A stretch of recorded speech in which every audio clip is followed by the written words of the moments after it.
Olá, seja muito bem-vindo ao RCTV News. É uma grande alegria, é uma grande satisfação poder compartilhar com todos vocês que estão assistindo informação com responsabilidade.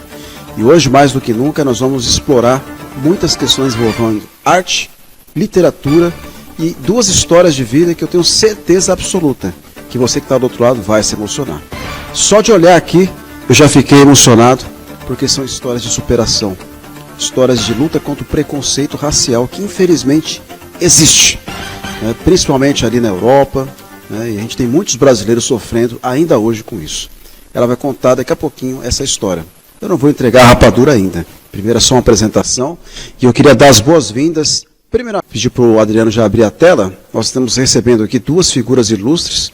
Um já esteve conosco aqui participando, né, falando sobre segurança pública, falando sobre o Corpo de Bombeiros, que é o Coronel Humberto Leão, que também tem outros talentos que eu vou ler daqui a pouquinho para você. E nós temos aqui, evidentemente, a nossa Cláudia Canto. O currículo dela é muito grande, é extenso, vou tentar resumir, mas também tem uma história de vida maravilhosa. Uma mulher guerreira, uma mulher que tem o dom da escrita, né, da oratória, né, de produzir conteúdo que evidentemente ajuda a gente a entender um pouco mais sobre várias questões. Vou começar pelas mulheres, né? Lógico. Dar as boas-vindas a Cláudia Canto, escritora, jornalista, já viajou à Europa, já teve a oportunidade de ir para Portugal, vai contar um pouquinho da história dela lá em Portugal, onde ela sofreu esse preconceito que eu mencionei anteriormente.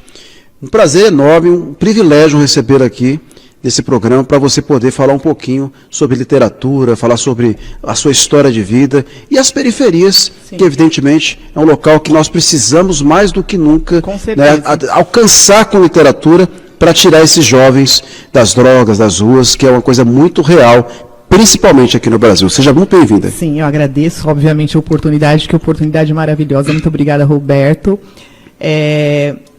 Obrigada, Beto, poeta, que vertente linda do coronel que eu estou conhecendo hoje, vou conhecer melhor, e a audiência do RCTV News, acertei? Isso mesmo. Muito honrada de estar aqui, muito obrigada, viu? Isso aí. Coronel Humberto, cadê nosso amigo Júlio?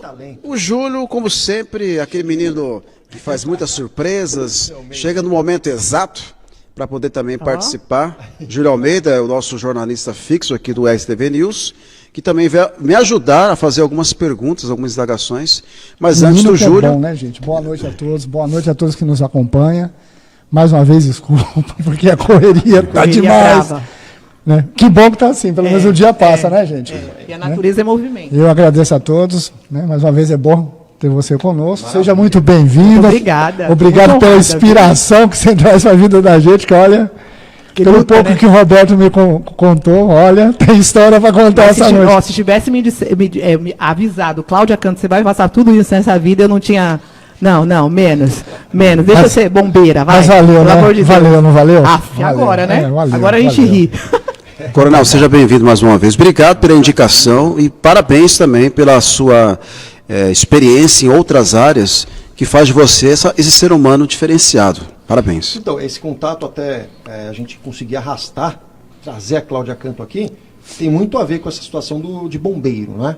Eu trabalho com a equipe do Major Palumbo, que a maioria ali são bombeiros, e a gente sempre trabalhou com combate a incêndio, resgate, com resgate de animais, e a Cláudia tem, nesse lance dela de enxergar a vida com mais sensibilidade, que o artista acaba tendo, o escritor acaba tendo, ela levou para a gente uma demanda sobre os animais, a grande quantidade de animais de rua, cachorros de rua na cidade de Tiradentes. E aí você não tem um trabalho fixo, sustentável aí de tanto esterilização, né, castração, como acolhimento dos cães, depois que morre também, bastante coisa. Então acaba estando tudo integrado, porque disso sai também, você já começa a pensar, puxa, isso me tocou, vou escrever sobre isso. Você escreve para desabafar, escreve em forma de protesto, várias formas. Como dizia aqui o Ferreira Goulart, que a gente gosta muito, o que faz o poema é o espanto. Ele não gostava de ficar muito lá tentando criar. Não, ele estava andando, pum, via um espanto, ou a lampadinha acendia, tem que escrever sobre isso. Paulo Coelho falava isso também, né? Que pulava da cama 2 da manhã para não perder aquele trecho da história do alquimista que vinha na cabeça dele. Eu faço isso, na madrugada me vem alguma coisa, eu vou lá no Facebook, já... Eu tô com inveja de você. Já coloco... Agora minha coisa tá tão técnica. Aí eu perdi um pouco dessa nuance. Essa sensibilidade? Porque agora eu estou escrevendo biografias, né? Então Mas é muito didático, né? Aquela leitura. Pesquisa, Eu sei como Mas que é. eu sou poetisa também. Viu? Eu de vez em quando tô na madrugada, assim, paro também, vou lá na cozinha, sento. Quem falava disso, o Carlos Drummond de Andrade. Ele foi colunista em vários momentos, né, de jornais. Ele colocava que, puxa, essa parte técnica me engessa. Ferreira Goulart também Ferreira Goulart também foi colunista. E eles queriam, na verdade, preferiam a lampadinha, o tal do espanto, para pegar, sentar e escrever. A liberdade. Para não ficar engessado, né? Mas faz parte. Estou agradecendo. Cláudia, eu queria aproveitar a oportunidade. Nós temos uma audiência muito rotativa. Tenho certeza absoluta que esse podcast, esse programa, ele vai ganhar o mundo. Que bom. E você tem uma experiência de vida, eu acho que tem muitos brasileiros que vai se inspirar na sua história, porque, lamentavelmente, nós vivemos num mundo preconceituoso. Quando a gente fala de racismo na Europa, aqui dentro do nosso próprio país ainda existe isso, lamentavelmente. Ela vai falar um pouquinho sobre a questão das periferias, né, que é importante a gente informar, levar conteúdo, mas essa sua experiência de ir para um outro continente, né, como é que é as periferias de lá? É diferente das periferias daqui? Esse racismo que você sentiu lá, é igual daqui? Quais são as peculiaridades, né, que tem de um para com o outro? E essa experiência de vida que você viveu, né, evidentemente, tudo isso que você passou, né, trouxe muita bagagem, né, amadurecimento, né, que te ajudou, inclusive, a ser o que você, evidentemente, é hoje, do ponto de vista, não só como escritora, jornalista, mas como mãe, né, como mulher, né, como uma pessoa que convive no meio de muitas pessoas, evidentemente, realizando palestras. Fala um pouquinho dessa sua história lá em Portugal, das periferias de lá, as daqui, como é que está sendo esse trabalho? Sim, Roberto, eu vou pedir licença para eu fazer um adendo, porque se eu começar a contar de Portugal, vai parecer que a coisa foi um balão inflável que caiu em Portugal. Eu preciso dizer que eu fugi das estatísticas das periferias, infelizmente, porque eu comecei a ler os grandes clássicos muito cedo. Então isso me deu um discernimento maior diante da vida, eu fiquei com um vocabulário mais erudito, e as pessoas, os menininhos da periferia, já que eu não tinha estética e não tenho a estética da TV, eu tinha que ter um bom papo. E eu percebia que com os livros eu conseguia alcançar mentes, eu conseguia chavecar os menininhos literalmente. Então eu começo a ler os grandes clássicos para isso, para conseguir meu primeiro emprego, e até eu chegar em Portugal, eu já tinha uma estrutura orgânica, eu vou dizer acadêmica, mas orgânica. Então, Ferreira Goulart me ajudou muito, Machado de Assis me ajudou muito, eu não tinha todos esses fantasmas quando eu chego em Portugal. Então, na periferia, voltando um pouco, porque eu acho que isso também fica e serve de inspiração, da importância da leitura e da educação. Então, foi minha estrutura central para eu chegar em Portugal e pensar na possibilidade de me tornar escritora diante da experiência abrupta que eu estava passando. Então, quando eu percebo que na casa, eu coloquei uma mochila nas costas, literalmente, e acreditei que comigo seria diferente, que eu ia burlar todo esse preconceito, porque eu tinha lido muito, porque eu tinha natureza, eu tinha Deus, sei lá o que vocês acreditam, e comigo seria diferente. Então, eu sempre fui muito entusiasmada, eu sempre fui muito otimista, e quando eu chego em Portugal, com 500 euros no bolso, acreditando que eu iria exercer a minha profissão de jornalista lá, que eu ia também atuar como atriz, que eu era de uma forma amadora, mas não, caí no século XVIII, eu costumo dizer assim, porque eu caí exatamente aquelas novelas, eu vestida de empregada, imagine, gente, uma mesa enorme, eu travestida, porque eu estava atuando o tempo todo, de empregada doméstica, ficava ao centro da mesa, levando o sal para um e o açúcar para o outro. Então, era o resquício da escravidão naquele país. Então, eu cuidava de dois senhores, ela tinha 89 anos, ele tinha 94. Eles eram oriundos da África do Sul, e ela olhava para mim e falava: Cláudia, com você eu posso sair às ruas porque você não é negra. Isso foi extremamente importante para mim, porque lá eu entendi a importância de valorizar e de me afirmar como uma mulher afro-indígena. Foi em Portugal que eu aprendi tudo. Porque aqui no Brasil a gente vai passando, quando tem uma pele, a pele um pouco mais clara, a gente consegue adentrar mais espaços, né, do que o negro retinto. Então, em Portugal, eu percebi que o racismo estava embrenhado ali naquele país, como está no Brasil também. Então, na terceira semana na casa, eu percebo que eu não iria ficar milionária, que eu estava praticamente presa, porque eu tinha um dia de folga só, e o que eu iria fazer com tudo aquilo? Então, eu começo a mudar a minha vida, como eu mudei tudo desde aquela época. Então, na terceira semana, eu começo a escrever meu primeiro livro, que é o Morte às Vassouras. E bem concluindo já.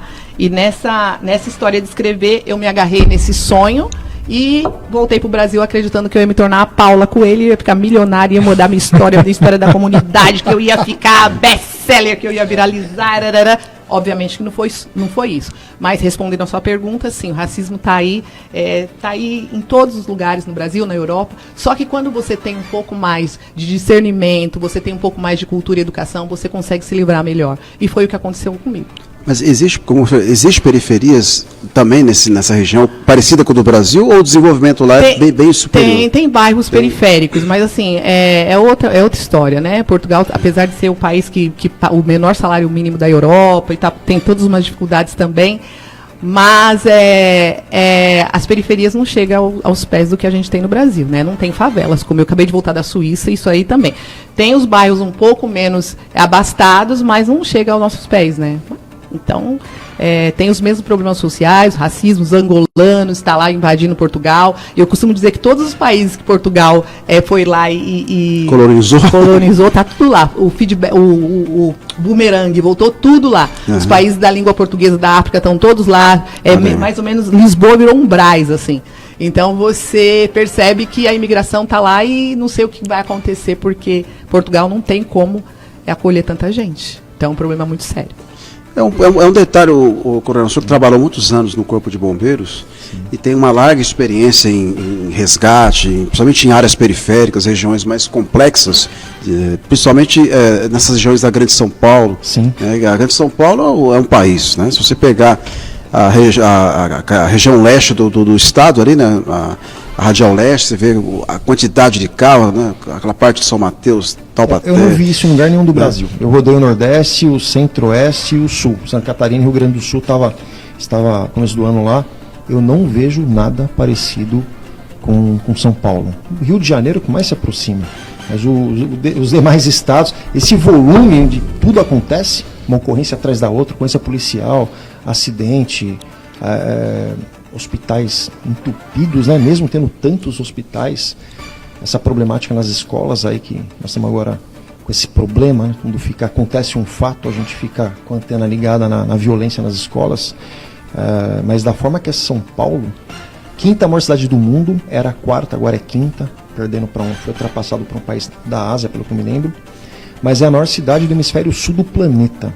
Então uma vez eu parei eu estou no Corpo de Bombeiros, atendendo 15 ocorrências por dia. Cada ocorrência se leva 1 hora, 1 hora e meia, 40 minutos no mínimo. Diversificada por cima, né? Mas eu estou no Corpo de Bombeiros da maior cidade do hemisfério sul do planeta. Da metade para baixo, eu estou na maior bucha. Sim. E eu estou hoje, né? Hoje eu sou o capitão que está de plantão, tudo que acontecer era comigo. Puxa vida, então assim, você ficava impressionado. Aí acontecia incêndio e desabamento do Paissandu, incêndios grandes aqui em Osasco. E eu conseguia ter um olhar, você tinha que se engessar para a parte técnica, como ela comentou, aqui a Cláudia comentou, mas eu tinha um olhar, eu vi os bombeiros trabalhando, eu entrava e saía, puxa, tem família esperando eles em casa, eu naquela cratera de Pinheiros, em 2 locais minha esposa me ligou, quando caiu a segunda queda de avião da TAM, a segunda, a primeira foi no Jabaquara, a segunda em Congonhas mesmo, na TAM Express. Eu estava saindo de plantão, era para estar em casa descansando, mas eu fui para lá. A esposa tocou o celular, atendi, estava fazendo o plano de intervenção lá, nas várias frentes. Berto, onde você está? Você não está dentro? Não estou dentro, não, estou afastado aqui. Levanta o braço. Eu levanto o braço. Eu levantei o braço. Caí na besteira de levantar o braço. Ela estava na televisão. Estava na televisão. Eu estou vendo você. Você está no louco, essa parede vai cair em cima de você. Nossa, quer dizer, e na cratera do metrô de Pinheiros também. Eu levantei o braço lá, um capacete branco andando para lá e para cá, acho que é você, era eu mesmo. Né? Então, assim, a família de todos, os enfermeiros, médicos estão na cena da emergência, policiais voluntários que estão lá, a família está lá preocupada. Tem gente, os bombeiros, né? Papai vai voltar para casa hoje? Mamãe vai voltar para casa hoje? É bombeira, é policial, é médica. Então eu vi essa parte, sair da parte técnica, então essa parte que dá para escrever um texto, um conto, uma crônica da vida real, um poema. Você, caramba, eu enxerguei uma estrofe correndo ali, um verso passeando aqui, isso vinha na cabeça. Falei, opa, tem que colocar para fora esses sentimentos. Quem não põe para fora esses sentimentos, Eu quase morri 2 vezes, tendo que, graças a Deus, o motivo não aconteceu. Mas você sair do prédio, o prédio cair com tudo. Tá? De acabar o seu ar, está dentro do incêndio ainda e não acha mais a saída. Não. Então, nesse sentido, o que esse cara quer ficar escrevendo aí? Poemas? O que deu na cabeça dele? Você entende que a vida, tudo tem um propósito, existe realmente ação e reação, claro. E se você não colocar, não tomar providência de se tratar, ou se dar lazer, se dar um descanso, refletir, você adoece mentalmente. Então muitos bombeiros, médicos, enfermeiros, policiais que passam por um trauma, uma coisa traumática, eles têm que fazer psicoterapia. Tem que procurar um profissional de saúde mental, seja o psiquiatra com a parte medicamentosa, seja o psicólogo para fazer lá uma TCC, uma psicanálise, ele tem que passar por isso. E eu tenho orgulho de ter com alguns colegas, incentivo da esposa que é psicóloga, ajudar a implantar no Corpo de Bombeiros o primeiro núcleo, ajuda do Sargento Caputo, de outros profissionais, do Duarte, implantar o serviço de psicologia no Corpo de Bombeiros. Trazer do policiamento para o Corpo de Bombeiros. E sob críticas, pessoal. Críticas. Humberto, você tá louco, vai ficar todo mundo doente, não vai mais ter ninguém para operar as viaturas, vai todo mundo falar que está estressado e deitar no divã. Não faça isso. Não, vocês estão equivocados. Vai diminuir o absenteísmo. Com certeza. Vai diminuir o afastamento, porque vai tratar. Sim. Você quer um bombeiro louco para lá e para cá porque atendeu uma van aqui em Carapicuíba com 8, 7 crianças gravemente feridas, 2 mortas. Você acha que vai ficar legal a cabeça dele nos próximos meses? Ele tem filho pequeno. Eu quero falar agora. Bombeiro é pai. Bombeiro é pai. Eu fiquei indignado com colegas que eu já fui, eu perdoo, são amigos. Humberto, você vai deixar os caras pele fina. Não, cara, aqui é casca grossa. O verdadeiro casca grossa, o verdadeiro raiz, e não Nutella, ele pensa no próximo, em equipamento, em técnica, mas também na saúde mental. Claro. Então é papo furado. É primordial. Psicólogo é coisa de pele fina. Imagina. Nada, os bombeiros é casca grossa indo se tratar, fazendo terapia. Claro. E eu senti necessidade de escrever sobre isso, porque eu vi que ninguém tinha escrito sobre isso. Ninguém escreveu. Esse lance do burnout, essa exaustão, pelo contato com morte. O que é despersonalização, por exemplo? Não posso. Passa todo aquele processo, né? Pós-traumático. O cara chega em casa e começa a fazer aquela releitura do dia, da ação, exatamente. Da vítima, né? E sem contar que é testemunho ocular da história, porque o que não é registrado, ninguém sabe. Exatamente. E sabe para quem sobra? Para a população. Então, a professora Benevides, agora saudosa, escreveu vários livros sobre burnout para psiquiatras, psicólogos, né? E ela colocou os profissionais de emergência como estando sujeitos a esse burnout, que não é estresse, é coisa mais grave. Quando a pessoa está com burnout, o profissional está com burnout, ele começa a ter a tal da despersonalização. Eu não sabia o que era isso. Falei, o que é esse negócio? Fui estudar lá os livros, monografia da esposa, tal, vi. Você começa a tratar a vítima, o cidadão, de forma mais fria. Então a população quer isso. A sensibilidade acaba. Você quer isso no pronto-socorro? Uma enfermeira, um médico tratando mal a sua família? Seu parente passando mal, senta aqui, vai ali, eu já volto, espera um pouco. Eu sei que está doendo, mas espera um pouco. Você não quer isso, o policial, o bombeiro? Quando der eu subo lá, espera um pouco aí. Infelizmente isso tem ocorrido de uma forma muito corriqueira dentro de todas as áreas. Nós todos somos sujeitos a também, isso. Gente, precisa disso. A saúde mental, depois que eu comecei a estudar física quântica, eu percebi o quanto que a mente conduz a tua vida. O quanto que depois que eu comecei a expandir com outra reprogramação mental, isso que ele está falando é primordial. As pessoas não levam em consideração, porque, infelizmente, por exemplo, esse caso do menino na escola, com certeza o menino tem algum problema mental, gente. E isso você não vê um jornalista falando, jogando isso na mídia para que as pessoas entendam que tem esquizofrenia, tem psicopatia, tem um monte de doença mental que não é falada. E o povo está aí tudo doente, com bipolaridade, com crise de ansiedade, e não se fala isso. A carta estava sendo analisada ontem. O Major Palumbo estava lendo, a psicóloga, a Cintia Covo estava lendo a carta. Você vê nítidos problemas que vêm de longa data. Sim. Com bullying. Sim. Com assédio, você vê de longa data. E ele fala aquele ódio que vai acumulando. Então, faltou tudo. Teve conversa, diálogo. Vamos aqui criticar os pais, pelo amor de Deus, criticar os professores. Não, mas existe, finais, tá aí. O que nós vamos fazer? É projeto de lei? Projeto de lei para colocar a avaliação psicológica de adolescentes? O ECA permite? A legislação brasileira permite? É bom.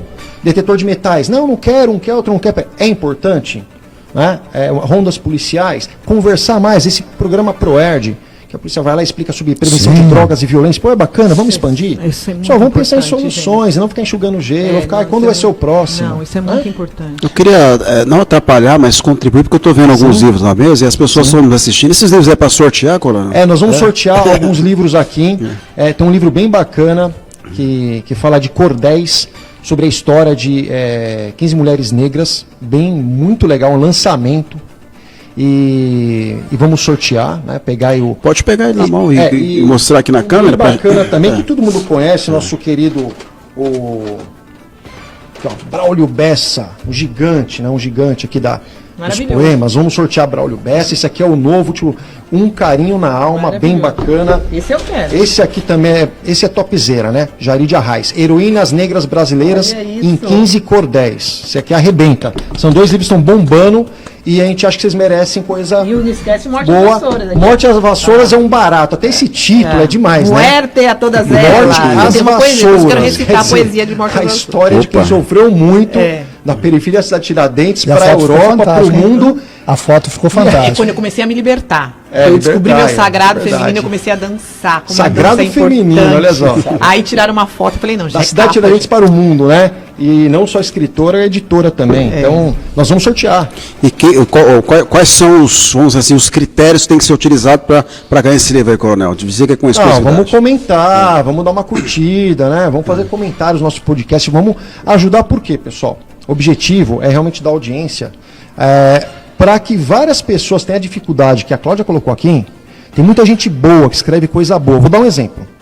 O livro de ufologia, Cartas para Claudir Covo, da Cíntia Covo, do Thiago Tiquete, foi negado por uma editora. Gostou, tal, e negou. A chance de você desanimar e nunca mais fazer nada é grande. Não desistimos, foi para cima, tá esgotado. Best-seller. Então você que quer escrever, que está no Instagram, começando, quer crescer, pessoal, não desista e não... Bom, várias pessoas, né? Albert Einstein tomou vários não na cara. O Alan Castro Dias, grande poeta, tomou um monte de não na cara. Então, o Walt Disney, né? Tomou não na cara. Então, pessoal, não desista. Inclusive tem um cantor agora, ele é pop americano, Henry Stalin. E ele foi no programa American Idol. E no programa American Idol, um dos juízes falou assim, ele falou assim, quem te incentiva a cantar? Ele falou, minha mãe. Ele falou assim, você nunca vai ser cantor. O cara chegou 4. Tá bombando. Cantou, tá ganhando Grammy, levando o Grammy pra casa até de sacola. Tá indo bem pra caramba. E quando ele recebeu um do Grammy, falou, mãe, obrigado por ter acreditado em mim. Olha só. Muito legal. Isso é importante. Acaba virando um incentivo, né? É motivacional. Tem comentário já aqui. Tá.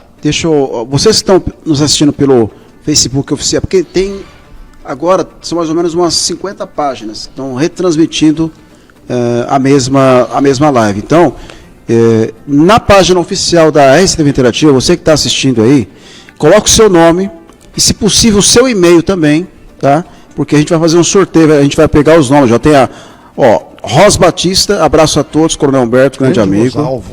Rubinho Barros, boa noite. Rosimeira Silva, Humberto Leão, você é guerreiro, parabéns. Cíntia, a Cíntia é sua esposa? Cíntia Leão. Que legal, minha esposa tá na audiência no podcast. É a Cíntia, essa esposa é top, né? Fanzona. Tá aqui a Rosimeire Silva, projeto de lei, olhar clínico, professora. mudança de comportamento, precisa observar. Pedir ajuda para cada profissional da área específica. A Rose viu uma professora ser espancada e a aluna arrancou a roupa da professora. Nós vamos chamar a Rose para conversar com o Palumbo. Meu Deus Olha do Então, céu. assim, pessoal, a aluna Meu está espancando a professora e rasgando a roupa da professora na sala, porque a aluna é muito mais forte que a professora. Claro. Tá dramática a situação. Tá. Algo tem que ser feito. Tá, gente. É uma situação bem complicada. Então, vocês que estão comentando em outras páginas também, depois a gente vai pegar o e-mail de vocês, porque são muitas páginas retransmitindo o sinal, para não ser injusto, a gente vai pegar... Coloca o seu e-mail no comentário aí, porque nesse e-mail, depois a gente vai fazer um sorteio e a gente vai fazer contato com você. Você que está pela página oficial da RCTV Interativa, Roberto Carlos CJ, portal RCTV Interativa, são muitas páginas, não vou conseguir ler todas aqui. Mas comente e deixe o seu e-mail, porque no final eu vou pegar alguns nomes aqui, né, e vamos fazer um sorteio e evidentemente que nós vamos premiar você que está nos assistindo. Então compartilhe essas informações. Mudando um pouco de O pessoal gosta de falar de água para o vinho. Tem outro jargão, não? Mudando de tecido para... Seda? Para seda? Da napa para seda? Eu já vi isso aí, né? Roberto, eu queria fazer um paralelo aqui com a Cláudia, a situação dela. Olha que interessante, pessoal. A escrita criativa, mesmo que seja uma biografia que é técnica, ela tem que dar todo um revestimento, uma criatividade no formato.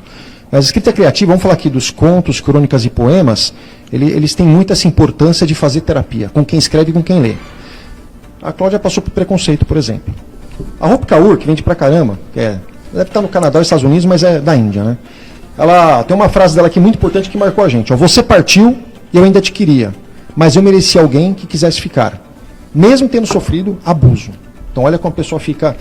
Então, histórias de superação, como alguém que sofreu abuso na infância e depois é usada sexualmente e é descartada, né? Alguém que passa por assédio profissional, é humilhado pelo chefe. Alguém que passa por preconceito racial e vários outros tipos de provas da vida. Você vê vários escritores colocando isso nos livros. Claro. Você vê em 1600, Gregório de Matos, 1600, era Brasil colônia, gente, nem império era ainda, falando que ele não suportava a corrupção. Então ele fala aqui da cidade dele. O que falar dessa cidade? Né? Falar mal dela, verdade. O que mais te desonra? Né? Ela não tem honra. Fala mais o que? Vergonha. E ele vai detonando. Aí ele fala do judiciário, olha só. A justiça resguarda? Não, é bastarda. É grátis ou distribuída? A justiça é vendida. E ela... o que ela faz para assistir o cidadão? Ela é injusta. Ele detona em 1600 coisas, então está super atual. Você vê o que ele sentia vendo amigos injustiçados, amigos tendo que dar dinheiro para receber algum serviço público. Ele vê isso no Brasil Colônia, a gente vê hoje ainda. E então, também o Lima Barreto, não sei se vocês sabem, ele foi super desprezado na época, até por Machado, porque ele era um crítico também, ele era um cronista, então ele criticava tudo, era a monarquia na época. Depois entrou o Império, ele era um crítico ardós também. Ele morreu também internado no hospício e tal.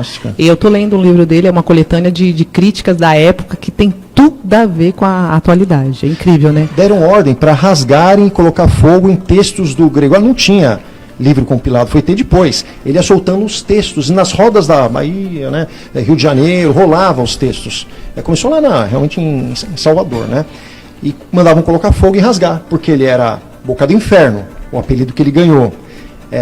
Fazia muita sátira, era irônico. Sim. E tratava os problemas sociais. Então, quando você vê isso aqui, pessoal, que se comunica com o futuro, é incrível, gente, né? Estamos em 2023. E sem contar a linguagem, e sem contar a linguagem, porque com a linguagem deles da época, a gente consegue expandir muito nosso vocabulário. Sim. A gente consegue dar um rebuscamento no vocabulário. Além do conhecimento, que você mergulha na época e vê coisas atuais, você também usa um livro que a gente vê, não sei se acontece com vocês também, mas acredito, eu falo isso nas palestras para estimular a leitura. Um livro que a gente lê fica mais ou menos 10 palavras novas nos nossos conscientes. Sim. Então, quando a gente vê, a gente está falando bonito e também mergulhando numa época... Incomoda, né? Interessante que incomoda. É legal que incomoda.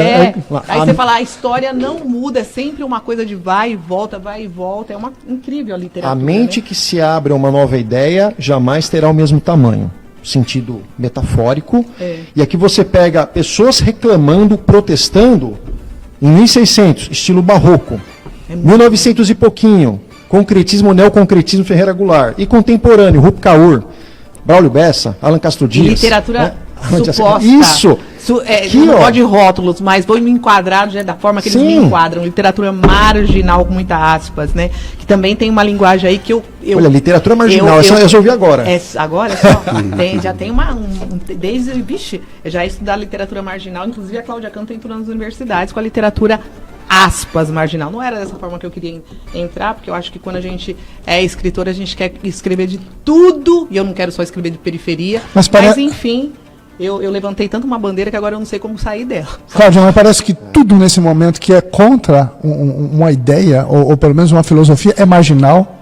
Sim. Prostitui, então, machuca. Eu estava conversando com a Cláudia sobre tomar cuidado muito com ideologia. Seguinte aspecto. A gente é a favor do meio ambiente, nós 4 aqui somos. Exato. Nós somos a favor aqui de você combater a corrupção, todos nós aqui somos. Então é o seguinte, isso tem nome Alguém é dono disso? Não, ninguém pode se apropriar disso. Concordo. Esquerda, direita, sem ninguém pode se apropriar disso aí. A gente sabe o que é certo e o que é errado. A população precisa de educação, saúde, segurança e direito de informação. Então, qualquer um começar a se apoderar, a informação é minha, eu vou editar o Brasil, a segurança é do jeito que eu quero, assim. Não pode, tem que realmente, nós temos que ser uma democracia, claro, tá? Independente de quem está no governo, de partido, todo mundo sabe o que é bom. Comida no prato, educação, segurança, por isso que é bom. Então não dá para vir com conversinha. Não, isso aqui ruim, era para ser ruim, mas não é bom porque eu estou falando que é, porque é do meu grupo, então é bom. Não dá. Você me trouxe à mente o tempo dos Illuminatis, os pensadores. Illuminatis. Né? Que é colocado de uma forma tão desordenada. Sim. Mas era um grupo de pensadores, e de cientistas, e eles buscavam desenvolvimento e eram reprimidos por uma opressão. Né? E era tudo que contradiz uma ideia, então, você passa a ser... Você me trouxe isso agora na memória claramente. A gente foi quebrar paradigma, foi para fogueira, ou quase foi para fogueira. As bruxas, pensam, gente. As bruxas. Mulheres o Galileu quase foi. Mulheres férteis e bonitas. O Galileu voltou atrás. Voltou atrás. Não. A Terra é o centro, coisa, tá bom. A Terra é o centro do universo, Cláudia, tudo bem. Eu percebi que você já viajou para países da Europa que é um contraste muito grande com o Brasil. Sim. E você saiu de um bairro da capital aqui de São Paulo, que é um bairro muito periférico, carente. Maior complexo habitacional da América Latina. Exatamente, cidade de Tiradentes. Sabe essa informação também. Qual foi a inspiração que você teve morando numa região como essa para ganhar o mundo e, de certa forma, também começar a criar, né, porque é uma forma criativa de você reproduzir em textos aquilo que você vivenciou numa região muito populosa, e de uma diversidade cultural, acredito que muito grande. Riquíssima. Essa foi, de fato, a sua inspiração para você ir lá para fora e tentar, de alguma forma, trazer esse lado literário que a gente está podendo observar através do seu livro também? Então, muito obrigada pela pergunta, gente. Se eu não falar de riqueza ignorada, não é a Cláudia Canto, que inclusive é o tema das minhas palestras. Então, sem usar, eu não sou coach, eu não estou querendo mergulhar aí na onda da autoajuda nem nada. Eu descobri comigo, experiência empírica mesmo, que eu tinha crenças que me limitavam. E, por exemplo, quando é o que você está falando, eu moro na periferia, desigualdade social imensa, que eu nasci numa favela praticamente. No entanto, como eu falei, os livros me salvaram. E eu falo isso sem demagogia. De fato, para o meu primeiro emprego, para me colocar melhor diante das pessoas e tal. Então, quando eu começo a expandir a minha mente, que eu começo a entender que eu sou rica até com R$1 no bolso, por quê, Roberto? Eu comecei a colocar na ponta do lápis que a qualidade de vida que eu tenho na cidade de Tiradentes, minhas amigas que moram em Moema não têm. Eu posso ir à feira, por exemplo, hoje foi dia de feira, com R$10, num determinado horário. Minha alimentação é extremamente saudável. Eu como 7 tipos de frutas por dia, porque na cidade de Tiradentes é mais barato, porque também a mentalidade, ela precisa também pensar na saúde do corpo. É o que a gente estava falando da saúde mental. Sensacional. Então, na cidade de Tiradentes, eu tenho, por exemplo, as roupas que eu uso. Eu não vou comprar uma roupa de R$200, porque os R$200 que eu compro é a minha prestação para viajar para a Europa. Então, eu comecei a mudar tudo na minha mente, tudo. Comecei a trabalhar com economia circular. Quando eu entrei na faculdade de jornalismo, que eu entrei numa panela onde a maioria queria ser apresentadora da Globo, repórter, etc., isso. Eu entrei para mudar minha comunidade. Só que eu comecei a entender que naquela panela eu não estava. E eu não sabia o que eu sei hoje, que a minha panela também tem valor. Ou seja, ela já tinha todo um network. O pai era empresário, jornalista, e a Cláudia Canto. Meus amigos eram um pedreiro, a cozinheira, etc. Fui descobrir mais tarde que o pedreiro está acabando de construir minha editora. A cozinheira me ensinou pratos que depois eu trabalhei em Portugal fazendo aqueles pratos maravilhosos. O meu amigo que faz pão também me ensinou. Então eu comecei a entender que eu tinha uma riqueza e que eu tenho uma riqueza na cidade de Tiradentes. E isso eu não falo para você, está querendo romantizar. O repertório não, é riqueza. Eu sou uma mulher extremamente rica. Eu reconstruí a minha história. Eu acho que todo mundo consegue fazer isso, porque tem um caminho que todo mundo anda. O interessante, o desafiador é você buscar outros caminhos, porque aquela porta larga é bíblico, aquela porta larga lá já tem o que eu já conheço, aquilo eu não quero. E eu comecei a entender que eu teria que fazer network. E eu comecei a conversar desde o morador em situação de rua até com o coronel Humberto, que me trouxe aqui hoje, com você, Roberto, que eu estou conversando agora, com o Júlio. Eu comecei a me expandir depois que eu descobri que eu sou extremamente rica. Mas por que, Cláudia? O que é essa riqueza? Penso nas mulheres que morreram, que foram estupradas, nas mulheres que foram sequestradas da África, para eu estar aqui hoje, ter o poder de fala. Então, A minha experiência de bairro empírica na cidade de Tiradentes é extremamente rica. Por quê? Porque o pessoal da Rede Globo, por exemplo, para fazer a Bibi Perigosa, a Juliana Paz ficou lá, disfarçada, vendo as meninas do funk subir e descer. Então eles fazem TCC com as nossas histórias, eles escrevem livros, eles fazem séries, e eu lá, vivendo tudo isso como ele vive dentro lá do bombeiro, e descobriu esse gatilho de escrever, por que que eu não escreveria também? E aí eu comecei a entender, não, eu olhava no espelho e falava, Cláudia, se empodera, reprogramando o meu cérebro e mudando tudo que me colocaram desde pequena, que eu não poderia dar um passo, porque é uma mulher negra, periférica, favelada. Não, eu sozinha comecei a olhar e me fazendo acreditar, porque você é o que você acredita. E eu comecei, eu andava na minha comunidade, eu sou rara, rica e milionária. Eu tinha que acreditar naquilo, gente. Eu sou rara, eu sou rica, eu sou milionária. É interessante que nós somos. Eu tenho uma ancestralidade. Nós temos uma ancestralidade, tem pessoas indígenas. Eu começo hoje a classificar as pessoas da seguinte forma, desculpa o rótulo, mas os endinheirados e os ricos na sua plenitude. Os ricos na sua plenitude é aquelas pessoas que compartilham, que têm empatia com o próximo, e essas pessoas que eu quero estar ao lado. E os endinheirados que estão lá em Moema, na maioria sozinho, com as velhinhas sozinhas, tomando ansiolítico, se enchendo de droga, de uísque. Eu não, eu tenho uma alegria, eu tenho um entusiasmo, eu acordo sorrindo, eu acordo feliz, cheio de projeto. Então eu comecei a entender que aquela riqueza que eles colocam lá, cacafonice, que esses endinheirados, vamos abrir a minha mansão no Gugu, desses programas. Gente, a gente está num país tão desigual. O que vai você mostrando mansão, se aparecendo com um carro importado. E eu acho isso uma cafonice, porque quando você nasce com dinheiro mesmo, você não fica fazendo essas coisas, porque você já é de raiz. É diferente do emergente que ganhou uma na loteria e não sabe o que fazer com dinheiro, eu não sei se aparecer para os outros. E aí eu comecei, não, peraí, por que eu sou pobre? Porque eu moro na cidade de Tiradentes, mas peraí, eu viajo para tudo quanto é lugar. Gente, mas meu amigo é coronel. Meu amigo é maestro, o meu outro amigo é não sei o quê, o outro é morador em situação de rua, o outro é cobradora, a outra é cozinheira. Eu sou uma mulher que eu me espalhei no bom sentido da palavra, aí eu começo a mudar tudo. E quando eu começo a mudar, eu sou rica na favela da Rocinha, na Suíça esquiando, em Paris, eu sou rica em qualquer lugar, porque a minha mentalidade é milionária. E eu tenho muito cuidado de falar isso, porque tem muito agora na moda o clichê do coach, mente milionária, não é nada disso. É empírico mesmo, porque, olha gente, tá bonito esse vestido? Fala que é bonito, você apanha. Tá lindo. Gente, não fala, é pra fazer. Tá lindo. Tá linda, Cláudia. Gente, R$7. R$7, pensa. Com esse dinheiro, eu iria agora, em maio não deu certo, eu iria para Portugal apresentar o trabalho na Universidade de Lisboa, acabou não dando certo, porque eu tomei um golpe. Mas esse é outro assunto, às vezes... É outro podcast. A gente não só ganha. Então, só pode por quê, meu bem? Diga-me por quê, porque eu não tenho uma mansão na praia? Não quero, daqui a pouco o oceano está invadindo tudo aquilo. Quando eu quero ir para a praia, eu contacto alguém, ou se não alugo um resort, sei lá o quê. Que mais que eu sou pobre, porque eu moro na cidade de Tiradentes? Ao contrário, eu estou vivendo aquilo ali e escrevo sobre isso. E para concluir, juro que eu vou concluir, eu começo a entender que esse network que eu achava que eu não tinha, eu tenho na minha comunidade, tenho em todos os lugares, e eu me espalhei até a Europa e comecei a escrever a história de mulheres brasileiras na Europa, que é o que me traz meu caviar.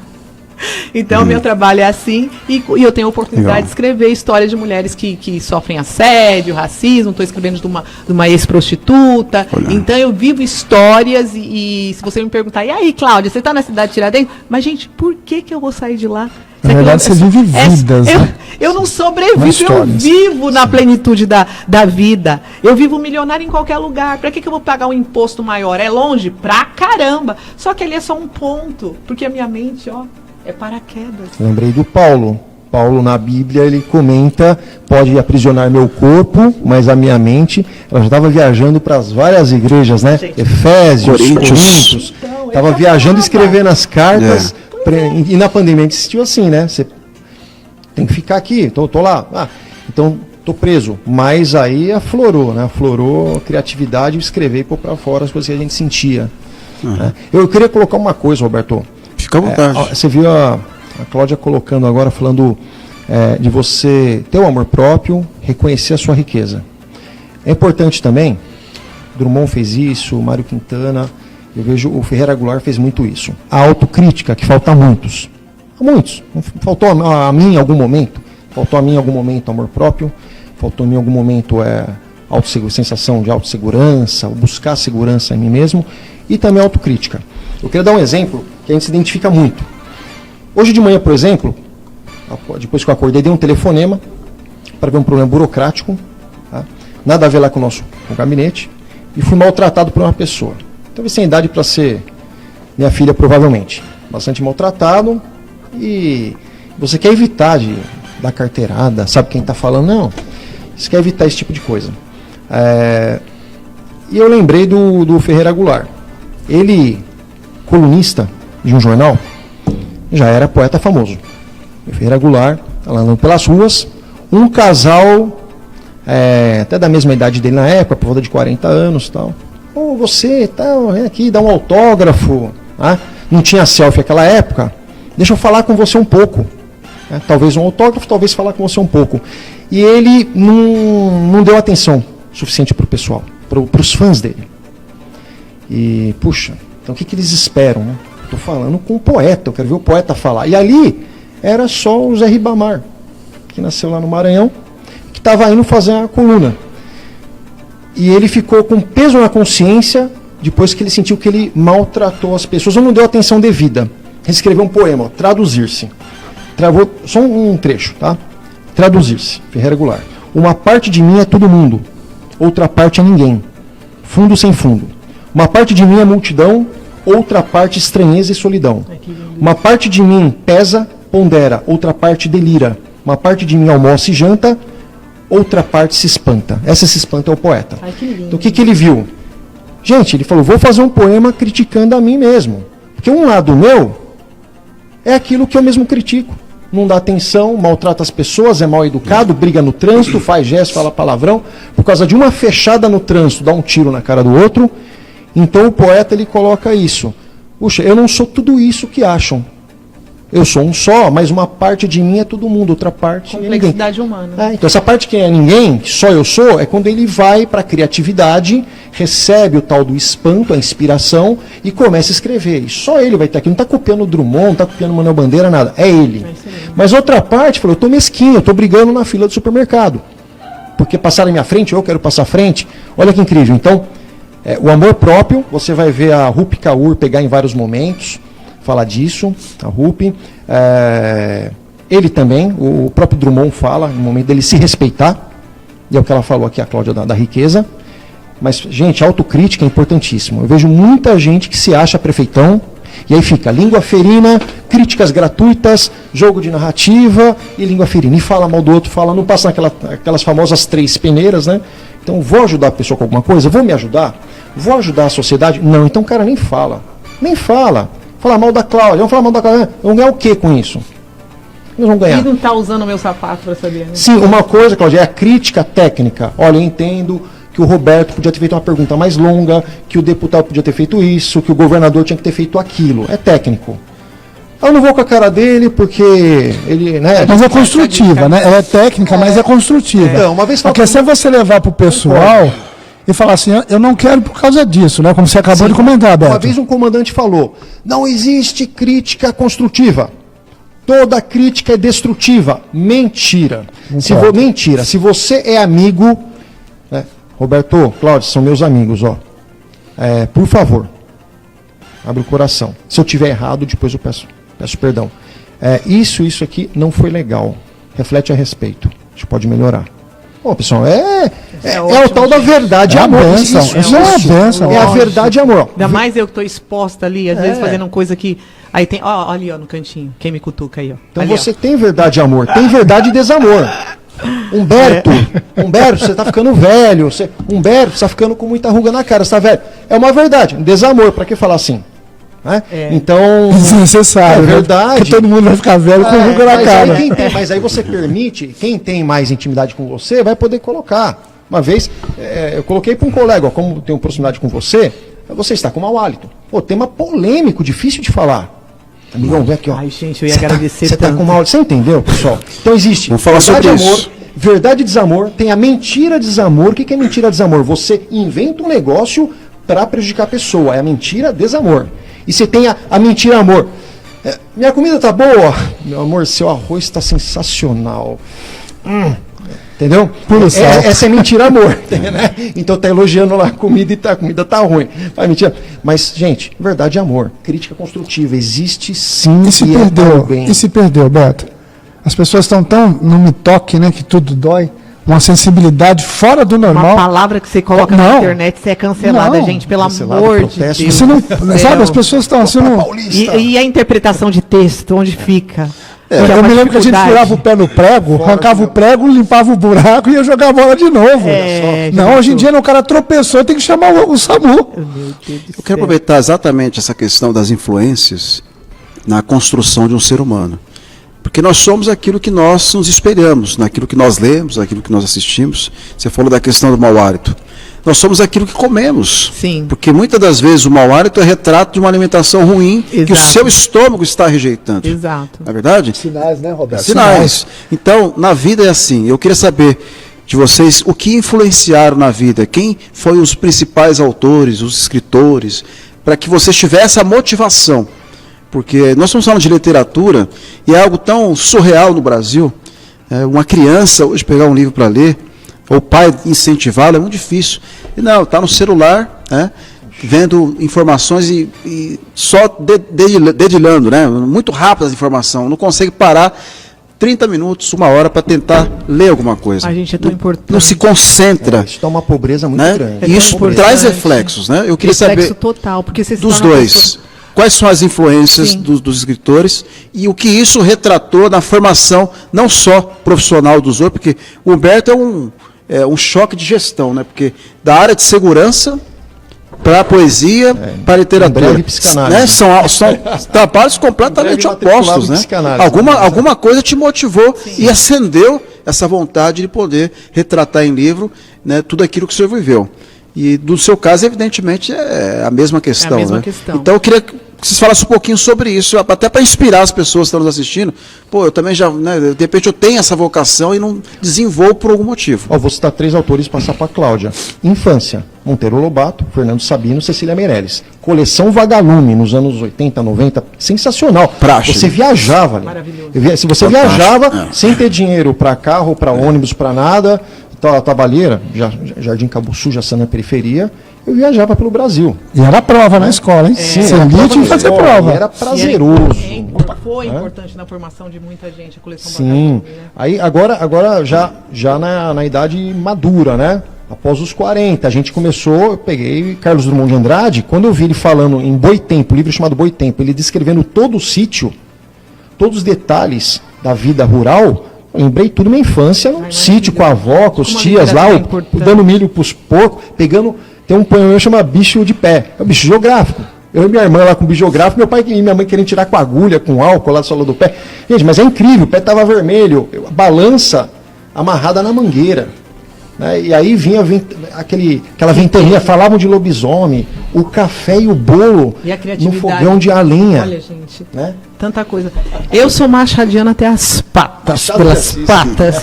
Eu amo, pode ser até clichê, mas eu tento me inspirar muito no que eu escrevo nele. Eu acho a ironia, fina ironia. Eu gosto do refinamento da escrita. Eu sou uma mulher elegante para escrever, eu adoro rebuscamento. Eu acho que o Machado tem todo esse viés, essa ironia, essa riquíssima ironia.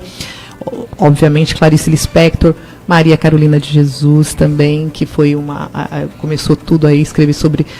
foi uma das principais mulheres negras da época dos anos 50 a escrever, traduzida por mais de 10 países, escreveu o Diário de uma Favelada. E também, atualmente, o Mia Couto. Adoro o Mia Couto, eu acho que ele tem essas metáforas que eu amo, ele tem essa rica ironia que eu gosto também, e vários outros que fazem parte do meu ser lúdico, que me ajuda a compor as minhas poesias também. Hoje eu não escrevo tanta poesia, porque eu estou atrás mesmo de ter mais um equilíbrio financeiro. Estou fazendo uma transição de carreira, estou indo para as palestras, mas é tudo o que ele falou. A literatura rebusca, gente. A gente não, é demais, não é? É demais. Quando você vê que você está com uma postura melhor, mexe com tudo, desde do teu caminhar, da tua saúde mental, do que você come, a literatura mexe com tudo. Por quê? Porque vai expandindo o seu cérebro, né? Você entra em outra realidade, ou realidades que nós vivemos, que a gente percebe, meu Deus, como eu era rica e não sabia. como teve pessoas que escreveu aquelas coisas que eu achava que era tão boba, né? Então é fundamental. Quando eu vi que estava fazendo, Cláudia, Roberto, Júlio, estava fazendo bem para mim, né? A família percebe que jogar futebol com meu filho, nossa, libera as endorfinas, tá fazendo bem lascado. Eu vi que escrever, pôr para fora, faz um bem lascado, Literapia, até postura melhora tudo. Aí eu fui, puxa, tem evidência científica? Aí vamos pesquisar. E algumas coisas apareceram, sem pesquisar vinha, podcast e tal, um médico falava, outro. Então existe a arte-terapia, aí que dentro está a literatura terapia e está a poema-terapia, a cronoterapia e tudo mais. O que acontece? Quem está escrevendo e quem está lendo. Que é então a tal da evidência científica da poematerapia. Eu vou fechar num campo aqui porque me ajudou mais. O Freud e o Carl Jung, né? Então Freud, pai da psicanálise, Carl Jung, aí também grandes psicólogos e psiquiatras são jungianos, né? Eles defenderam muito, você vai achar nos livros deles, a cura pela palavra. Olha isso. Não é só palavra falada, é palavra escrita e palavra lida. Então quando você fala para um terapeuta, na poltrona, no divã, em TCC, psicanálise, você está falando, você está curando o que você está falando. Aquilo que eu estou expondo, eu estou curando. Um abuso na infância, um maltrato na família, que você fala, você está curando. O que você escreve, quando você é um escritor, está na escrita criativa, e quando você está lendo, entre outros médicos, como o Paulo Musi, que bomba nos podcasts, o Calabres, que é neurocientista, eles colocam. Quando você está lendo, escrevendo, você leva a frequência mental para aquele ritmo. E aí, o condomínio que está atrasado, a bronca do chefe, a falta de dinheiro para saber se vai pagar o mês que vem ou não aquela conta, tudo isso sai naquele momento, que acelera muito sua mente, dá ansiedade, transtorno de pânico, depressão, uma série de... A persistência disso pode levar a uma série de transtornos. Você sai e entra naquele ritmo cerebral da leitura. E você vai dormir melhor. Você vai ficar mais calmo. Com certeza. Libera os hormônios bons do prazer. Então, dopamina, serotonina, vem as coisas boas. No abraço, a ocitocina, que a mãe também passa para o filho. Então, gente, é sensacional. Tem evidência científica, tá? Então, de vários níveis, grau 3, grau 4, da arte-terapia, da literatura-terapia, da poema-terapia. E é o que mais ou menos eu venho fazendo com as mulheres lá da Europa, né? Eu estou escrevendo, como eu disse, a história delas, e porque elas me mandam áudios e eu tem um profissional que transcreve e eu refino e coloco para a literatura. E assim, vários áudios delas chorando, elas mergulhando nessa infância, nessa criança perdida. Então, o que eu estou fazendo aqui na cidade de Tiradentes, lá na periferia, é literapia, através das biografias dessas mulheres. Olha, elas entram no seu eu lírico. Quando você fala do eu lírico, às vezes o Vinícius de Moraes, ele era uma árvore. Eu estou aqui, as pessoas passam, tomam minha sombra, não olham para mim. Não é mais o Vinícius Canhoso falando, é o eu lírico dele, é a árvore. As europeias estão entrando no eu lírico da Cláudia. E estão sentindo a dificuldade numa vida que teve em Portugal ou nos Tiradentes. Incrível, é um transporte. É um transporte. Eu falo que eu sou tradutora de almas, olha, gente, eu também me acho. Legal, né? Não, mas é bacana o termo. Eu sou tradutora de almas. Você tem alguma referência? Eu sei que você, evidentemente, nos seus livros, você tem algumas citações de pessoas que exerceram a fé ou, de certa forma, ajudaram também, como o Coronel Alberto disse, com relação às palavras. Então, tem muitas pessoas que ajudaram com ações, fazendo ações comunitárias, às vezes até curando, né, como aconteceu lá, a Bíblia conta vários relatos de pessoas que curaram pessoas fisicamente, espiritualmente também. Nos seus livros, parece que tem uma citação de Madre de Calcutá, alguma coisa assim, não tem? Madre Teresa? Eu posso te dar não lembro, eu escrevi muitos, mas o que eu posso te colocar como referência interessante, eu acabei de escrever um livro que é o caminho da cura, mais ou menos assim, que eu conto a história. A mãe me narrou todos os áudios dela chorando porque o filho morreu assassinado na Suíça. É um jogador de futebol, se envolveu com drogas lá. Encontros e desencontros no caminho da luz. Aí eu entro nisso. E aí eu escrevo e a mãe que narra, eu fiz em primeira pessoa, bacana, como se eu fosse a mãe. Então, eu senti todas as dores da mãe perder esse filho com 28 anos de idade, assassinado lá no Rio de Janeiro, porque ele foi expulso da Suíça. Você vê onde chegou. Depois de 3 oportunidades, ele ficou no colégio interno e tal, mas ele se envolveu lá muito... Enfim, então, esse contato com o transcendental, a espiritualidade, está muito presente nos meus textos. Porque, primeiro que eu sou reencarnacionista, mas eu não sou religiosa, e esse livro em específico foi um mergulho mesmo naquela dor daquela mãe, e muitas vezes eu senti até a presença do menino. O que significa Deus para você? Eu coloco Deus como o poder da natureza. Para mim, a natureza é Deus, a deusa. Eu acho que Deus coabita em todos nós, essa filha divina. Eu coloco Deus como um ser, como a gente estava falando, uma né? Inteligência. É como se a gente estivesse aqui cumprindo uma missão. E todas as vezes que eu acordo, eu falo muito obrigada pela oportunidade de estar tentando ser melhor que eu posso. Essa chance maravilhosa de você viver no planeta Terra e melhorar como ser humano. Então, Deus esse personagem que a Bíblia coloca Mas eu sei que tem uma força superior aí que rege tudo isso. E a natureza, para mim, é a melhor referência que eu tenho da deusa, de Deus. Você acredita que existe o mal na Terra? Ou o mal é uma concepção que os humanos colocam para dificultar suas próprias vidas? Eu não sei se eu sou muito ingênua, mas eu entendo quando eu vejo atitudes assim, extremamente maldosas, como, por exemplo, do menino e os psicopatas, eu sempre acho que tem algum desvio, porque o ser humano tem essa complexidade que ele falou, essa complexidade citada através do Ferreira Goulart, de hoje eu tô assim, hoje eu não quero atender ninguém, hoje eu tô boazinha e tal, então a gente tem isso. O mal, quando é um mal extremo mesmo, eu trabalhei em psiquiatria, quando você vê uma pessoa que é extremamente perversa, eu acredito que tem algum desvio ali de personalidade, alguma patologia psíquica, porque o ser humano é assim, ele tem um lado bom, um lado mal, mas quando está extremamente para um lado só, eu já acho que deve ter algum problema. Agora eu já não sei, muitas pessoas me taxam como ingênua, ai Cláudia, ele é ruim mesmo. Eu acho que não, eu acho que a complexidade humana faz a gente ter as duas vertentes. Então se recuperam outros que não se recuperam, né? Tem a psicopatia. A psicopatia não tem cura mesmo. Não tem cura. A gente vê muitos casos de pessoas que já nascem com um problema, vamos dizer, a esquizofrenia. É um problema que eu tenho, até alguns problemas na família, né? Que tem os seus altos e baixos. E tem que ser tratado com medicamento. Mas a esquizofrenia é uma coisa, né? Agora, a psicopatia não tem medicamento. Assim, maníaco do parque, não tem medicamento. De remorso, não tem. Aí já é um problema, um desvio ali seríssimo. Tem vários personagens que a gente vê em muitas séries sendo retratadas em séries, documentários, falando desse comportamento dessas pessoas que têm essa frieza, né, da alma, de fazer cometer atrocidades, né, e como se fosse uma coisa normal, comum, e não ter remorso. E ser humano. Mas tem muito psicopata. Cláudia, às vezes, um corrupto, você pega, puxa, tá faltando linha de cirurgia num hospital. Não faltar neuro é normal, faltar tomografia, não deveria, e a gente acaba banalizando. Mas teve situação que eu vi que estava faltando gás, estava faltando fralda geriátrica, faltando linha para suturar.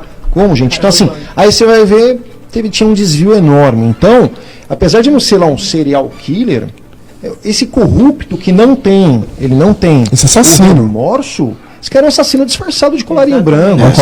E é rebuscado pelas palavras, aí que também está o perigo das palavras. Você me permite? Sim. Eu não quero tomar muito tempo porque a gente está chegando no limite, não está? Já recebi. Cláudia, deixa eu fazer só uma pergunta para você assim. Eu vejo que você tem um trabalho muito sério com mulheres. Isso é importantíssimo, principalmente pela situação que você mesmo observou das nossas primeiras mães afrodescendentes que vieram e toda a usurpação e desrespeito que foi com a mulher negra afro quando chegou no Brasil. Não quero nem discutir isso. E as indígenas também. Né? Sim. Eu sou descendente de judeu, a minha linhagem pagou um preço muito grande em Portugal, eu não quero também entrar no detalhe. Os novos, né? Então, assim, eu vejo que hoje, dentro da nossa sociedade moderna, eu vejo que há uma mudança de valores sobre a mulher muito grande.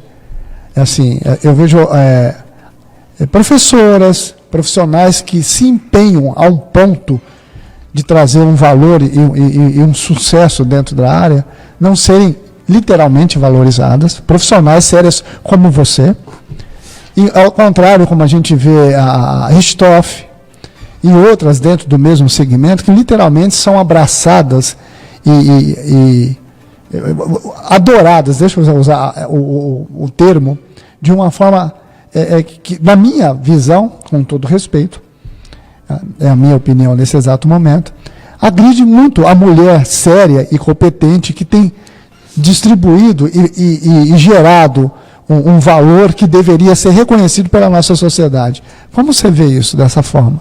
Infelizmente. Então, eu acho que vai encabeçar na complexidade humana, tanto para o homem quanto para a mulher. Eu acho que a gente está num processo de evolução no planeta Terra. Então, os exemplos, infelizmente, que vem da televisão, a vilã nas novelas antes, pensa, gente, o único contato com cultura, com o povo da periferia tinha, era a televisão.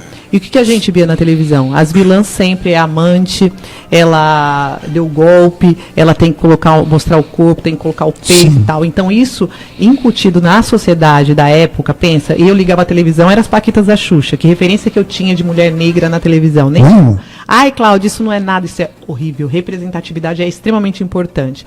Então esse processo que as mulheres estão passando, eu entendo assim, que vai chegar um momento com muito aprendizado, que a gente está numa fase muito complicada por causa da tecnologia, a gente está sem saber o que fazer com os jovens perdidos, a inteligência artificial, tem tudo isso que parece que é aprofundado, mas não é.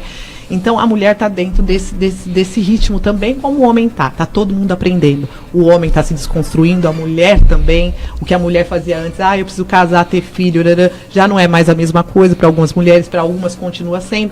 Então a gente está aprendendo todo mundo, gente, é uma nova era.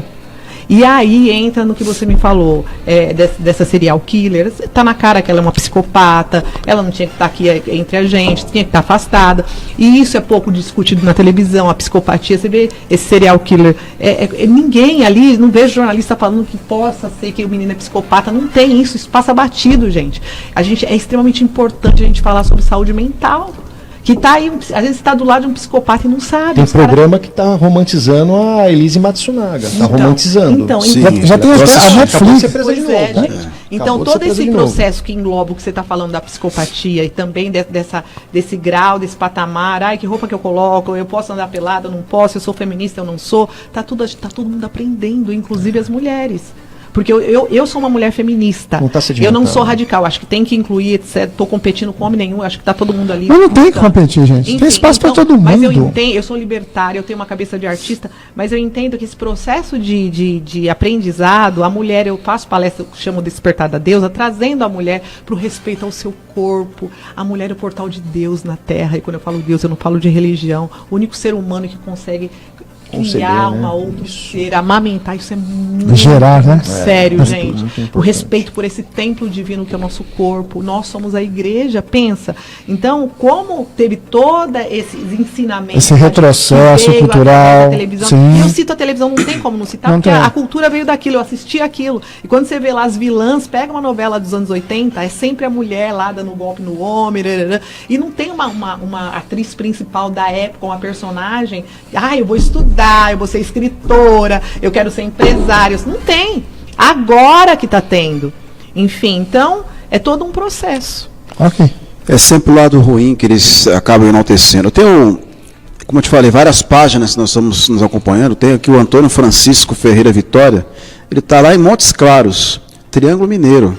Grande abraço. Ele colocou o e-mail dele aqui. Essa é a página STV Interativa Portal de Notícias. Como eu disse, são muitas páginas. Vai ter que fazer um filtro. Ele mandou o e-mail dele aqui, tá? Depois eu te mando para a gente fazer o sorteio, porque, como eu te falei, são muitas pessoas que fizeram contato, não dá para a gente agora ao vivo acompanhar todos, mas passando o e-mail certinho, a gente vai fazer o sorteio e aí você vai receber na sua casa aí um dos livros. Mande o e-mail que a gente sorteia e faz o contato, pega o CEP e manda. Bonitinho. Exatamente, porque aí é onde vai fazer. Precisa do e-mail pelo menos. Exatamente.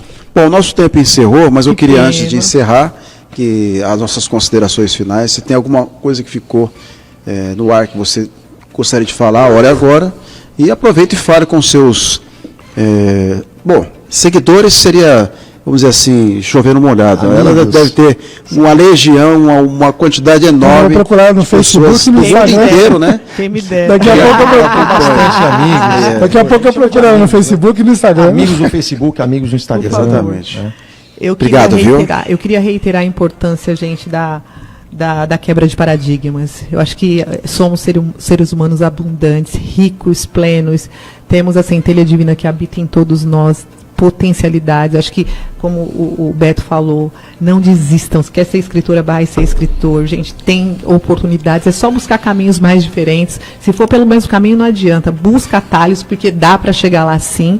E também queria me colocar à disposição. Eu sou uma palestrante. Opa! Eu quero me colocar à disposição. Eu estou ministrando agora a palestra Riqueza Desculpa, não é mais ignorada, porque agora eu descobri que eu sou rica, é Riqueza Descoberta. Vou estar na Fundação Casa de Santo André sexta-feira, também na Escola do Campo Limpo. Vamos fazer, se Deus quiser, vai dar certo a natureza, para os funcionários também da Fundação Casa, falando sobre essa riqueza que eu descobri, que não estava na Europa, a gente estava do meu lado. Então esse é o recado. Me chamem para ministrar palestra e me coloco à disposição também para falar um pouco mais do meu trabalho como escritora. Aí Tem e-mail, telefone? Sim, me sigam. Agora é isso, né? Me sigam, pelo amor de Deus. @escritora Cláudia Canto, o Instagram, mais o Instagram que eu mexo, Facebook tá lá, mas daqui a pouco eu vou desativar. E é isso, meu povo, muito obrigada pelo convite, Roberto, Júlio. Eu que agradeço. Beto, poeta. agradeço. Isso aí. E a espiritualidade, Juju que tá comigo, o Marco, que espero que esteja assistindo, que nos trouxe da cidade de Tiradentes para cá. E a vocês, muito obrigado pela atenção. Beijoca, me sigam, gente, @escritora Cláudia Canto. Vamos presentear a Cláudia Canto com o livro Cartas para Claudir Corvo, da Cíntia Corvo, Thiago Tiquete.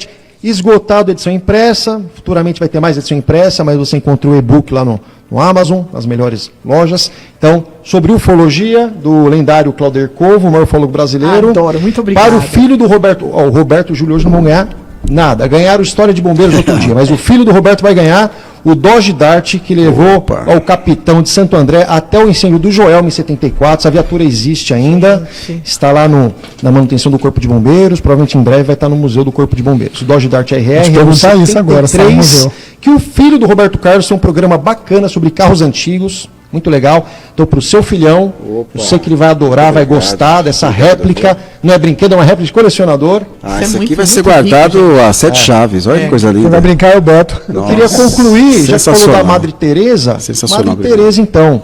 Aqui, ó. Amigos, precisamos de oração, de meditação num mundo tão conturbado. Fiquei impressionado com as enchentes este ano. Acabou tendo o tal do espanto. E rolou naturalmente, não no dia que eu achei que eu fosse ter alguma coisa, mas dias depois veio o tal do espanto, com aquelas imagens na cabeça, aquele cheiro do barro fédido do rio, um cheiro muito ruim, e não tinha colchões nas casas lá em São Miguel Paulista, precisava de cesta básica, colchões, e as crianças dormindo em cima de um jornal, dormindo num chão duro, úmido, em cima de um jornal com pais, filhos, e a gente juntou um grupo bom para ir atrás para amenizar o sofrimento deles. E acabei escrevendo de forma até pesada o que eu vi ali. Um contraste com a corrupção, com os vinhos premiados, com as lagostas, que muitas vezes é comprado com dinheiro público, para festas, festinhas em instituições públicas. A gente precisa de oração, de meditação, e a gente lembra da Madre Teresa de Calcutá. Veja como as árvores crescem, as plantas florescem em silêncio. Veja como o sol, a lua, os astros se movem em silêncio. Precisamos do silêncio para tocar almas. Nisso ela quis dizer a nossa própria alma e a alma do próximo, a partir de oração e para quem quer traduzir em meditação. O silêncio é fundamental. Isso. Obrigado, Júlio. Eu que agradeço. Roberto, obrigado, Cláudia. Obrigado a todos os colegas aí que assistiram a audiência. Brigadão de coração. Gratidão, meu povo. Eu que agradeço. Julião, obrigado, querido, mais uma vez. Roberto, obrigado mais uma vez. Eu fico extremamente lisonjeado de ter conhecido a Cláudia, essa pessoa enorme dentro desse pequeno corpo, porque vai caber tanta Cláudia dentro de um único corpo. Está interessado nos meus milhões, né? Nem por isso. Beto, bom te ver de novo, tá? Legal, Julio. Apareça mais outras vezes, de muitas, tá? Em casa. Eu agradeço, tá? Roberto, Deus abençoe mais uma vez, obrigado pelo carinho, pelo convite, tá? E que o Eterno esteja conosco. nos tornando tão sublime e grande como ele é. Dentro do judaísmo, e uma coisa levada muito a sério dentro do judaísmo é que você tem a obrigação de refletir o que o eterno é em você. Que lindo isso. Amém. E as pessoas precisam, precisa aprender a colocar isso para fora. Shalom, a luz, né?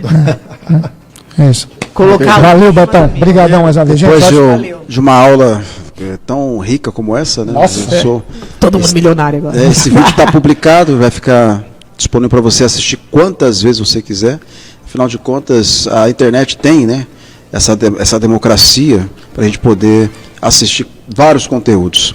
E dentro dessa democracia que nós vivemos ainda no Brasil, eu quero agradecer a sua participação, a sua interação e dizer que todos vocês que interagiram e deixaram o seu e-mail, nós vamos anotar, sortear e encaminhar para a sua residência aí via Sedex. São 3 livros, né, Humberto? Isso. São 3 livros. Então, 4 livros, então, é isso? As Vassouras, Cláudia Canto, 3 ou 4? Negras Brasileiras, Olha. 15 Cordéis, de Jari Arraes e Braulio Bessa, um carinho na alma. Olha, Só os raros. se não ler esses livros, vão perder metade da vida, viu? Olha, Pode ter certeza. olha. E vão ficar pobres, né, Cláudio? Com certeza. Vamos pagar o Com envio certeza. pelos Correios. Obrigado, Adriano, obrigado ao Pedro, Gabriel, a toda a nossa produção, né? A jovem que está aqui. Juju. A Juju também, que está aqui. Lá fora é o Aurélio. Aurélio, isso, Aurélio. Obrigado a todos que ajudam a construir esse programa aqui. Ninguém faz nada sozinho. Eu gosto de valorizar todos que colocam cada um dentro do seu quadrado para que essa informação possa chegar até o seu lar. Amanhã nós vamos receber aqui Aloysio Pinheiro, ex-presidente da Câmara de Osasco, e Bruno Santos, ativista político, e também aqui o Júlio. Vamos falar sobre a cidade de Osasco. Não está na época de eleição, mas nos meandros, né, o chicote está estralando Nos corredores, né? está pegando Eita, fogo, nós. né, e a gente sabe que os partidos estão se movimentando para indicar prováveis candidatos para o pleito numa cidade que é só o 2º PIB do estado de São Paulo e o 6º do Brasil. Então vocês imaginam, né, a disputa como está acontecendo nos bastidores. Como a gente quase não gosta de falar de política, né, Júlio? Verdade. A gente vai trazer essas 2 feras aqui para a gente discutir e deixar você já pensando no que vai acontecer no ano que vem, porque é por meio da política que nós construímos o nosso país. Se interesse, né, e participe, porque a ausência de pessoas na política leva à corrupção também. Forte abraço, Deus abençoe e se cuide. E até amanhã.